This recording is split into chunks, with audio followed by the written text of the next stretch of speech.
NDRFിൻ്റെ 3 ടീമുകളുണ്ട്. Madras regiment, defence service, corps എന്നിവർ dinghy ബോട്ട്സും വടവും ഉപയോഗിച്ച് രക്ഷാപ്രവർത്തനം നടത്തുകയാണ്. ലോക്കൽ പോലീസിൻ്റെ 350 പേർ സ്ഥലത്തുണ്ട്.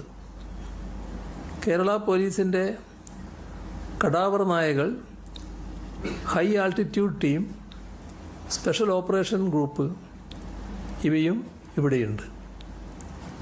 രക്ഷാപ്രവർത്തനത്തിന് 2 ഹെലികോപ്റ്ററുകൾ, LLH Mi-7 ഹെലികോപ്റ്ററുകൾ ഉപയോഗപ്പെടുത്തിയിട്ടുണ്ട്. ചൂരൽമലയിൽ താലൂക്ക് തല കൺട്രോൾ റൂം തുടങ്ങി. മന്ത്രിമാരുടെ വിപുലമായൊരു സംഘം സ്ഥലത്ത് ക്യാമ്പ് ചെയ്ത് പ്രവർത്തനം ഏകോപിപ്പിക്കുന്നുണ്ട്. വനംവകുപ്പിൻ്റെ 55 അംഗങ്ങൾ, ആരോഗ്യവകുപ്പ്, റവന്യൂ, തദ്ദേശ സ്വയംഭരണ വകുപ്പുകൾ ഇവയെല്ലാം സർവസജ്ജമായി തന്നെ ചൂരൽമലയിലുണ്ട്.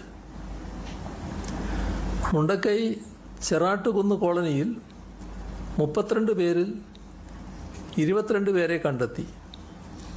ഇതിൽ 24 പേരെ അട്ടമല ക്യാമ്പിലേക്ക് മാറ്റിയിട്ടുണ്ട്.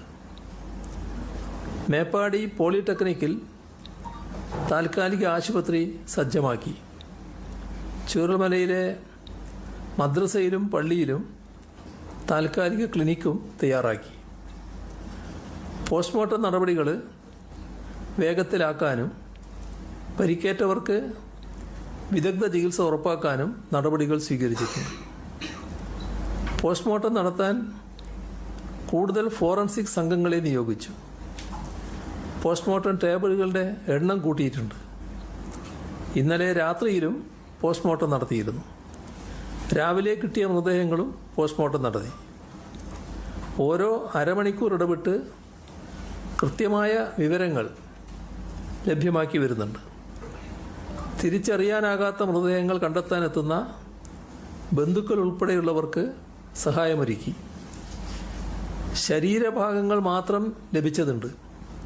അപ്പോൾ അവയിൽ ജനിതക പരിശോധനയ്ക്കായി സാമ്പിളുകൾ എടുക്കുന്നുണ്ട്.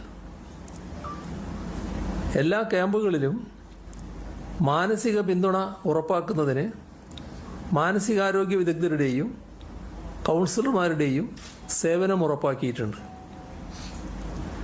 വീടുകളിൽ കഴിയുന്നവരെ നേരിട്ട് സന്ദർശിച്ച് മാനസിക പിന്തുണ ഉറപ്പാക്കും.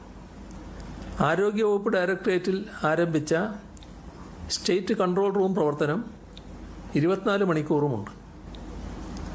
കോഴിക്കോട്, കണ്ണൂർ, തൃശ്ശൂർ മെഡിക്കൽ കോളേജുകളിൽ നിന്നുള്ള ടീം വയനാട്ടിലേക്ക് എത്തി. Surgery, orthopaedics, cardiology, psychiatry, forensic ഇത്രയും വിഭാഗങ്ങളിലെ ഡോക്ടർമാരെയും നഴ്സുമാരെയും അധികം നിയോഗിച്ചു. സ്വകാര്യ ആശുപത്രികളിലെ ഡോക്ടർമാരുടെ സംഘത്തെയും നിയോഗിച്ചിട്ടുണ്ട്.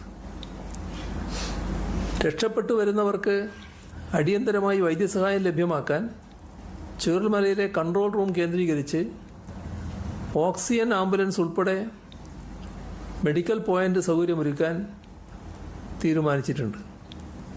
ഇവിടെ കാര്യങ്ങൾ ഏകോപിപ്പിക്കാൻ മുതിർന്ന ഉദ്യോഗസ്ഥനെ നിയമിക്കുന്നതാണ്.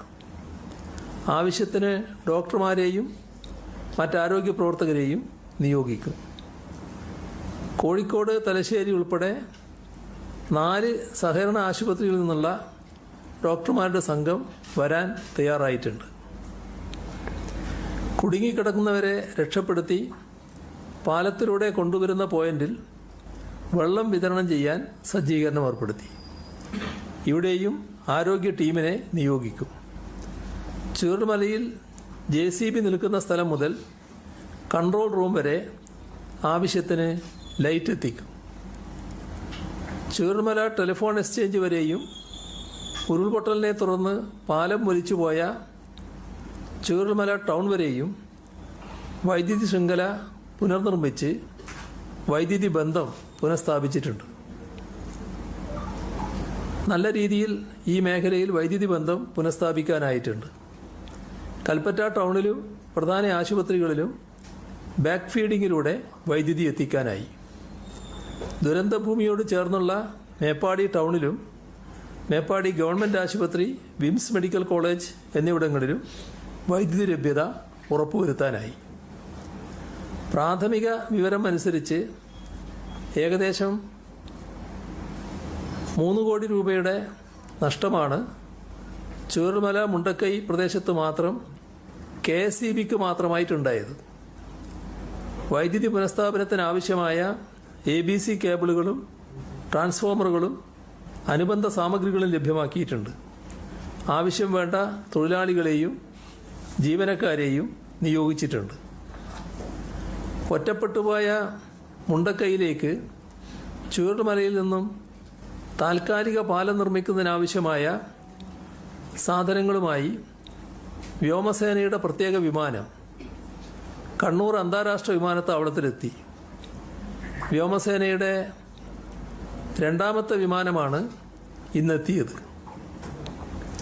മോട്ടോർ വാഹന വകുപ്പിൻ്റെ നേതൃത്വത്തിൽ 17 ട്രക്കുകളിലായി ഇവ ചൂരൽമലയിലെത്തിക്കും. ഇന്നലെ കണ്ണൂരിലെത്തിയ ആദ്യ വിമാനത്തിൽ നിന്നും ഇറക്കിയ പാലം നിർമ്മാണ സാമഗ്രികൾ ഇന്നലെ രാത്രിയോടെ തന്നെ 20 ട്രക്കുകളിലായി ചൂരൽമലയിലെ ദുരന്ത മേഖലയിൽ എത്തിച്ചിരുന്നു. പാലം നിർമ്മാണം പുരോഗമിക്കുകയാണ്. അവർ ഇന്ന് ചേർന്ന അവലോകന യോഗത്തിൽ ഉറപ്പു പറഞ്ഞത് നാളത്തേക്ക് പാലം പൂർണ്ണതയിലെത്തിക്കാൻ കഴിയുമെന്നാണ്. ദുരന്ത സാഹചര്യത്തെ നേരിടാനുള്ള അടിയന്തര നടപടികൾ ഭക്ഷ്യ പൊതുവിതരണ വകുപ്പ് ഏറ്റെടുത്തിട്ടുണ്ട്. റിലീഫ് ക്യാമ്പുകളിൽ ഭക്ഷ്യവസ്തുക്കളുടെ ലഭ്യത ഉറപ്പുവരുത്തുന്നതിനും പെട്രോൾ ഡീസൽ പമ്പുകളിൽ ആവശ്യത്തിന് ഇന്ധന ലഭ്യത ഉറപ്പുവരുത്തുന്നതിനും ദുരന്ത മേഖലയിൽ മണ്ണെണ്ണയുടെ ലഭ്യത ഉറപ്പുവരുത്തുന്നതിനുമുള്ള നടപടി സ്വീകരിച്ചിട്ടുണ്ട്. മൊബൈൽ ടവറുകൾ, ജനറേറ്ററുകൾ ഇവ പ്രവർത്തിപ്പിക്കുന്നതിനുള്ള ഇന്ധന ലഭ്യത ഉറപ്പുവരുത്താൻ ഓയിൽ കമ്പനികൾക്ക് നിർദ്ദേശം നൽകിയിട്ടുണ്ട്.